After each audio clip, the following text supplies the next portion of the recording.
Hi. So hi, everyone. I'm really happy to be here today.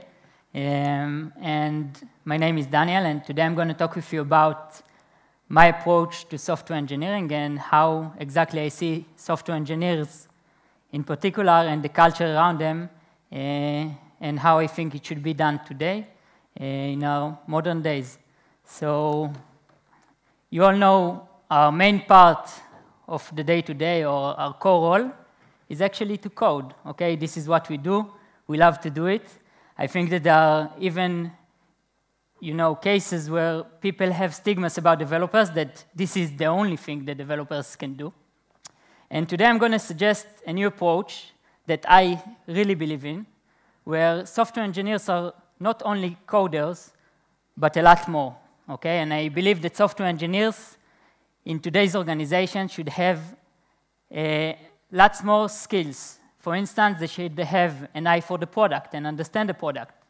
They should understand the business and to understand the business metrics, and a lot of more skills that are super important to have a really significant impact in the organizations.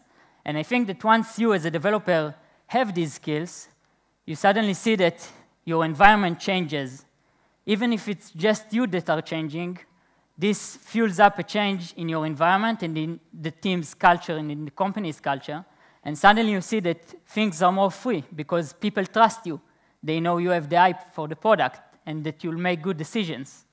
And you see that things are more transparent since everyone, including the managers and everyone around you, understand that you need to have the data, you need to have the numbers in order to get good decisions.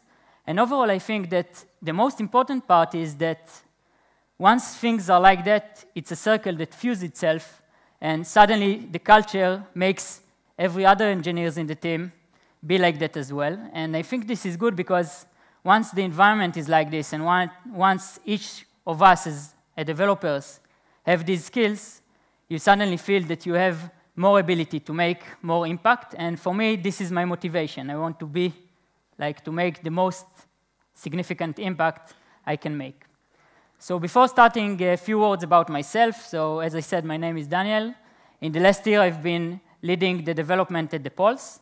Beforehand, I was leading both mobile teams and web teams at IBM, at XAV. And I think that the thing that I'm passionate about the most is about cultivating software engineering culture and building up teams. And this is exactly what I'll try to do today, to share my perspective and my experience about it with you. And before I start, a little disclaimer, an environment where everything is super free, people can do actually what they want, they have the power to do it, and they have the freedom, is not like a perfect world. There are things that can mess up, and once you give so much power for everyone, things do mess up. But after living with multiple approaches, I think that today I can't imagine myself and my team working in any other way. And this is exactly what I want to share with you today. So the first thing I want to talk about is a really important concept that I believe that every software engineer today must embrace. So, like Batman, we need to have personal ownership about the things we do. And let's take an example and understand how pushing personal ownership and encouraging it will do good in your team. So before I'll dive into the example, a bit of context about my world.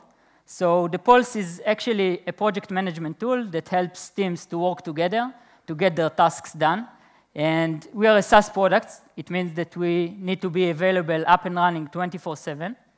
We are moving really, really fast. Okay, we have around 20 deploys a day to production. Our team is growing really, really rapidly. This year alone, we doubled our size.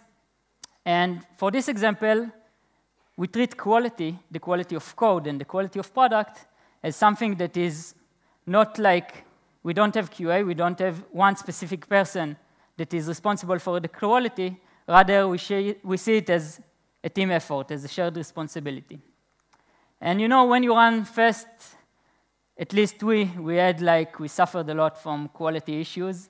We had lots of things that messed up during us running so fast, and there were times that it even felt like, with every step that we take forward, we take few steps back. And we really wanted to change it. And of course, we talked about it, and we did a lot of things, but a really important change occurred when Guy, one of our developers, which is actually here today, came back from the weekend and introduced a new widget to our development dashboard. Okay, this widget actually depicts how automation coverage we have it for the server side and for the client side. And you can see on the y-axis the coverage, and on the x-axis, each dot or each circle is actually a push to the master branch. And let's see what happens when someone pushes a code that increases the coverage of the specs. Okay, so this is the real sound that our dashboard is making in the office. And you can understand how much, it became part of our culture, this sound, because when we hear it, everyone turns their head to the monitor, to the dashboard that we have in the office, and looks for who did what. And you can see that each circle here is personal, okay? It's the person who did the action. And once things are personal, people feel that they get recognition for good things that they are doing. And also, we couldn't help ourselves, and we had to do something for someone that decreases the conversion as well. No! So you get this sound, and immediately, people look to see who is the criminal. I'm just kidding. And of course, people are accountable. And I think that this is just a small example about something that every one of us can do in his day-to-day. And of course, I don't believe that this alone can solve quality issues, okay? But I can really honestly say that once we had it, our coverage went up to the roof, and people start looking at it as a challenge. And I think that the outcome of things like that, not necessarily this example, but any example that drives change in this way, is that, first of all, once you have the personal ownership, when things are personal, people care, and people feel they get recognition about their action and that they are accountable. And this is huge, okay? It makes a huge difference in how people look at things. The second thing, which is true to all dashboards that you put in a centralized place in the office, is that you create a focus, okay? Once you have these numbers in front of your face in a public place, everyone suddenly understands that this is a KPI that we want to improve. This is something that they'll get recognition for improving. And the most important part, I think, here is that, most of us here are developers, and I think that this is a great example where you can take a really, nice initiative and to put down a really small effort. This dashboard wasn't so elaborated at first, and, it was very, very basic and not so pretty. And together with, the initiative and the small effort, this developer Guy made a change, a cultural change in our environment, and it's amazing. And I think it's very, very powerful. And in this example, we saw how you can take your technical skills and solve a problem which is, relates to code, code quality, right? And I think that the second thing I want to talk about is that we as the developers have a skill. We have skill of coding. We can do a lot with it, and we can even solve problems that are not necessarily technical. Okay, we are all engineers, and we like to see problems and try to solve them like engineers with code. So I think that the second part, which is really important for software engineer, is to be able to look at the broader sense of things and to try and take his skills to problems that are not necessarily technical. So let's see an example. We started working in Agile, 2 weeks iteration, pretty much standard about a year ago. And when we started working in iterations, this is how we felt like, in the beginning. It was like chaos, People didn't know what to do, where to look, what should I do now? And it's a chaos, and not so fun. And if we'll take a more scientific approach of looking at it, this graph actually depicts how our iterations look like at the beginning. So you can see in this line that is currently with the red arrow that this is the amount of tasks that were completed during the iteration. You can see that all the tasks were completed in the last 2 days. Okay, in the beginning we didn't complete anything. We worked and worked and worked. I guess that probably most of you are familiar with this phenomenon. And this is how it looked like. It has a negative correlation to our happiness, okay? Because in the last 2 days, it was like chaos. People introduced so many changes, it was hard to track. And of course, another issue that we had is, you can see here in the dashed line, that as the iteration progresses, more and more tasks will, make their way into our iteration plan, which felt like that we couldn't have a right focus and prioritization because we had so many tasks at the end of the iteration that we couldn't even know what to do first. So again, we tried to apply our coding skills and to solve it with technical, in a technical way. So this time, Michael, which is not here today, you guessed it, he did another dashboard.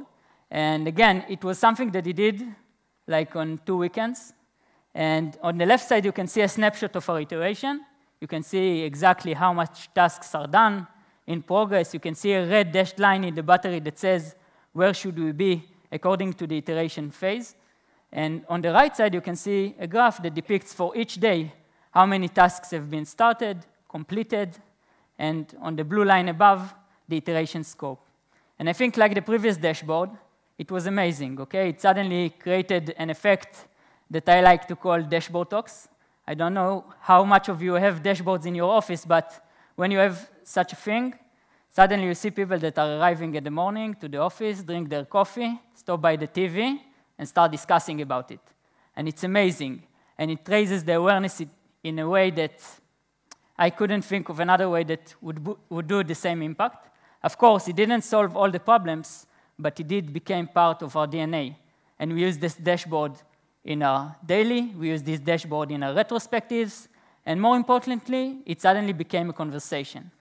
And I think that the most amazing thing about it, it's that it took only a decision and a really small effort, and again, one developer that impacted a process, okay? Not necessarily a technical thing, and make a real change.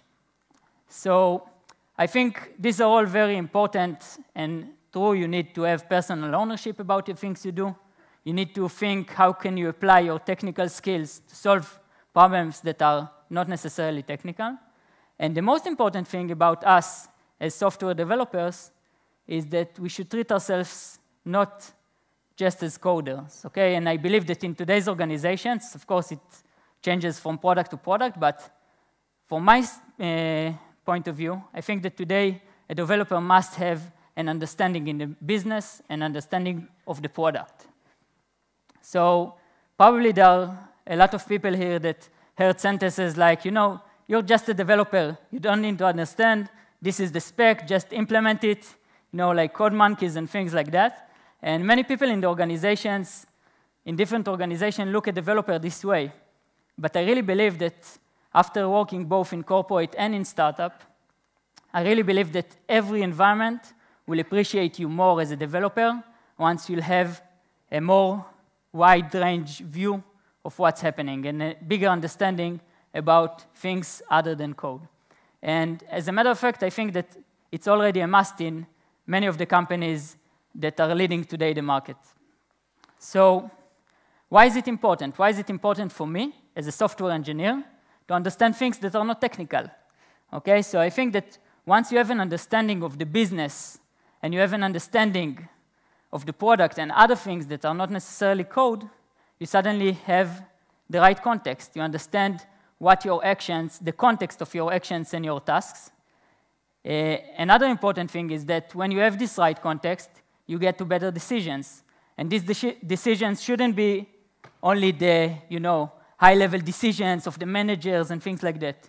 It's everyday decisions that we make tens of times a day when we decide to put a button here or there, or where we decide to do this task or another task.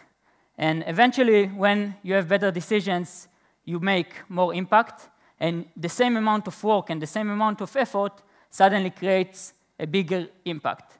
And it's amazing, and for me personally, this is my fuel, When I look at my work, I want to make sure that I'm doing the most impactful thing I can do at any given moment. So you can say, okay, I understand, it's important, and it's nice, but I don't know nothing about product, and I certainly know nothing about the business. So why should anyone in the organization or in the company listen to me, okay? So I really believe that there are ways that you, as a software developer, can take and make yourself a thought leader in the company and make yourself be seen as one that can have additional values to the organization and to the team, and not just code. Okay, and let's go over a few ways that can help you build yourself to be that software engineer. So I think that the first important aspect is to own the numbers, which means that when you have data that supports your decisions, okay, suddenly, first of all, you feel confident about the things you do, which is super important. The second thing is that gradually people around you start feeling more comfortable and more trust in you, which is amazing. And there are many ways to get data and to make the data on your side, but before we dive in, there's a sentence in our organization that one of the marketing guys really like to say, you know, without data, you're just a guy with an opinion, and I think it's really true. And let's talk about ways that you can get the data on your side. So the first way that everyone knows is to A/B test. You know, one A/B test worth 1,000 of words. And I want to share one example with you, which I believe that you can take a lot from. So in the Pulse, we aim to be a tool for really, be a very versatile tool for lots of types of companies. It can be a real estate agency, it can be like lawyer's firm, it can be a software engineering team, and so on. And our biggest challenge is to make people that use our product for the first time understand what the tool can do for them, because we have like really small denominator, common denominator between our customers. So over the years, we tried many things to solve this problem, to understand how can we do better onboarding. And we had lots of failures, okay? We tested a lot of things and failed, things that didn't manage to move the needle. Until one of our developers, Asaf, which is here, I made sure that everyone is here from the presentation today. So, okay, so until one of our developers, Asaf, came up with an idea, let's do templates, okay? Let's offer templates. It sounds really trivial. Let's give our customers templates. They will see and understand how customizable the product is, and they see the value, and how can they use it for themselves. He wanted to test it on 20% of the people. He said, give me 2 days, I will do it. It won't be so, you know, nice looking. It not necessarily be finished, but it will work, and we'll get a signal from it. And we went for it, and we saw an amazing improvement just because of the screen you saw earlier. We got a 32% uplift in our conversion to paying, which means a lot. It was an uplift it made the entire company go up in terms of performance. And I think that, you know, we have like lots of examples that we failed in, and this one was successful. And the most important part is to understand the principles of how to test things and how to make sure that you can do this kind of test methodically until you find something, one thing, that makes the difference. So the first thing is to focus. You need to understand what you are trying to optimize, not to shoot all away. And the second thing is always to look for the thing that will allow you to invest the minimum amount of effort to get a signal, to understand if it's something that worth the effort or not. I think that no test should be perfect on the first day. It should be really, really fast, so you'll be able to test many, many things. Another important aspect is that sometimes you just need to do it, okay? We talked about the templates, we talked about other things, until one developer took an action and did it. And after 5 minutes in production, we already understood so many things that we didn't know before we tried it. And as an engineers, we sometimes fall in love with our code, regardless to the numbers. And I think that this is not something that we really need to remember, that, you know, the code is just the method, and we need to understand and be driven by the impact that our code does. It means that even if I wrote like the most beautiful code in the world, I don't want it to be affecting my decisions, and I want to make decisions because of the numbers and not because of the code behind it. And the last thing is that, you need to embrace failures. Okay, we had lots of failures before this successful example, and you need to understand that this is an iterative process, and you need to understand that each failing test, if it's done right, is a lesson, is something that you can take and do things in a smarter way next time. So we talked about having the data on your side. A second part, which relates to that can make you a thought leader and make you understand product better, is to get feedback directly from customers. And there are lots of ways to get feedback from customers. You can see, for instance, here, we have a broadcast inside our product that developers announce about new features and things that they did. First of all, it has likes, okay, which is addictive. Everyone is getting addictive to it, and you can see the personal ownership again, that the developer would develop the feature, do the announcement. And more importantly, we get lots of comments from it. And the developer get direct feedback from the clients using this product, which is super valuable. And once he has this feedback, he has more knowledge, okay? And it gives him a lot of power. And there are a lot of ways to get feedback from customers directly. It shouldn't be necessarily like technical things. You can open a group in Facebook with your customers and talk with them. You can suddenly see discussions between developers and customers, and it's super engaging, and it makes you understand what are the fruits of your efforts, and how people are using your product. And you can even do something like live Q&A session with your customers. I can tell you that we did it for the first time a month ago, and it was eye-opening for me. Really amazing experience. So there are many ways that you can do to get feedback from customers. The most important part is to get this feedback. And once you have this feedback, you have a lot more knowledge about the product. Last thing about being such a thought leader and understanding the business and the product is understand the business. And for me, it sounds obvious that if you have a SaaS company and if you work in a SaaS company, you must understand the metrics that drive this company forward, okay? You must understand the business in order to get the right decisions and in order to get decisions in the right direction. So, for instance, this is a really cool example that I really like. Tal, one of our developers, worked really hard about a feature that is called the timeline. It allows people to, to manage Gantt interactively inside the product. And after releasing this feature, he came up with a suggestion. He said, okay, you know what? Not every of the customers have this feature. It's only for a certain plan. Why won't we do an upgrade promotion for it? And he built the form that you can see here. It took him 1 hour because we have all the things to build such kind of forms. And the effect of putting it up and live was amazing. After putting it live, 2 hours passed, and he became a different person. He sat in front of an analytics tool and just refreshed, to see the upgrades coming in. And there's nothing more satisfying to see your product, to see the things that you worked on and the impact they have on the business, and to see the amount of money coming in that would have been come in unless you did it and unless you take the decision. So I think this is just an example, but it shows how important it is that everyone will understand the business and understand how can they affect the company's performance in terms of business metrics.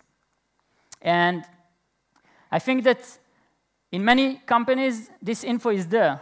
It's just not accessible, and there are ways that you can do in order to make this info accessible. For instance, we have a daily SMS that is sent to everyone in the company, and it says how many new paying companies we have, how many upgraded, how many left the company, and so on. And having such an SMS when you have the data is like one line of API call to Twilio. And the amazing thing about this SMS, that again, with such a small effort, you create a cultural change. Okay, we have this SMS on a daily basis on 7:30 a.m. in the morning. And when I was looking for examples for this presentation, I got lucky, and we had a day with a lot of new paying customers, a lot of new paying companies. And you can see that 2 minutes after the daily SMS, there was already a discussion in our group WhatsApp about it. And it's a discussion that started by one of the developers, and then people from the marketing, and then people for the business development and the customer success, and it's amazing because you suddenly understand the bigger picture and you have lots of more information that you can use to make yourself more impactful in your day-to-day.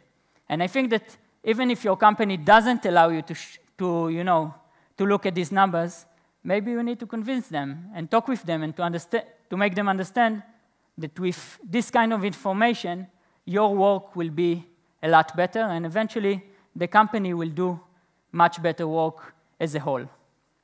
So we talked about understanding the business and the product, and I think that the last thing I want to talk about in terms of engineering culture, and a group of full-stack developers, or not necessarily full-stack, okay, that are constantly improving and learning. And I think it's a really important aspect of today's engineering. And we all know that there are many ways to learn, okay? We can read, we can go to meetups, and we can do a side project. And these are all super important. First of all, I believe that you can do it not just for coding. You can go for a meetup about marketing and about business and about product and make yourself stronger, and it will build you. And over time, you'll see that like any other skill, you get better at it, and it makes your work better. And I also feel that as software developers, we can take actions in our own hands, okay, and to affect everyone in our team. For instance, we do once or twice a month tech talks, which is just a talk where someone from the R&D or from anywhere else learns a subject, and after he learns this subject, he is doing a lecture for everyone else. So first of all, everyone learns from it, and it's amazing, and it's really, really fun. And second, the developer that actually do it, okay, suddenly becomes an authority for that matter. Okay, we had one of our developers talking about DevOps and talking about AWS and infrastructures and things like that. And since then, he's the authority for everything in that matter. And I think it's amazing, and it affects everyone around you. And there are examples where single developer even can affect a company roadmap. Okay, example I really like is from a close friend of mine. His name is Uri. He's a senior software engineer at Panaya, and he wanted to make an improvement in the UI infrastructure. Okay, but he didn't have the platform, to do it, and he didn't know how to do it. He thought about an original idea. He sent an invitation to all the engineers in his team, and he said, "Okay, let's meet after hours, 6 o'clock. I don't need a permission from anyone to meet after hours, and I'll bring pizzas. And if you want to talk about our UI infrastructures, you're invited." And he was so surprised that many of the people came, and they started working on POCs on their time about new versions of React and Angular. And today, after they did these POCs, they came with these POCs to the management and showed them to them. And they were really excited about it, and today it's part of their roadmap. And they think that the most important part is that Uri, in this case, understood that he has the power. He can make a change. He can make a difference, and it's not only about code. Okay? So everyone can do this change. To sum things up, I think that there are a lot of things to say about this topic and a lot of things that we can talk about. But the most important thing that I try to remember each day is that as developers, we are the only ones in the organization that have the powers and the skills to think about something in the morning and make it happen in the same day. Okay? Designers can do it, product can do it, and if we understand that we have this power and embrace it and build ourselves to be a lot more than just coders, we can make a really significant impact. Thank you.